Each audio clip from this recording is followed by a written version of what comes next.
না সব ঠিক আছে, কি বলো তো, মানে কি বলবো, এমনভাবে জোর খাটায় কিছু কিছু মানুষ। না আমি এখানে টাকা দিয়ে থাকি ঠিক আছে, আর ওরা এমনি থাকে ফোকটে থাকে ওরা।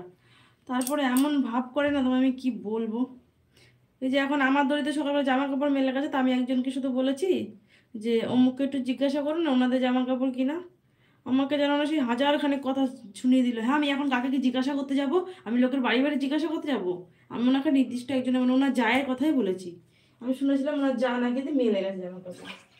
আমি সেই হিসেবে বলেছি, আমাকে কতগুলো কথা শোনালো জানো না। ভালো লাগে না জানো তো, হেভি রাগ হয়। নিজের বাড়িতে এত জায়গা, আজকে আমি 4.5 বিঘে বাড়ি আমাদের বাপের বাড়ি, হ্যাঁ সেখান থেকে আমি উঠে এসেছি। এসে লোকের দুধ আমরা ঘরে থাকি, তাতে আমার এত কথা শুনতে হয় লোকের, ভালো লাগে না। স্কুল কলেজে পড়াশোনা করেছি, জীবনটা অন্যরকম ছিল। আমার মা পার্টি ফার্টি করতো, লোকজনের মধ্যে আমি বড় হই।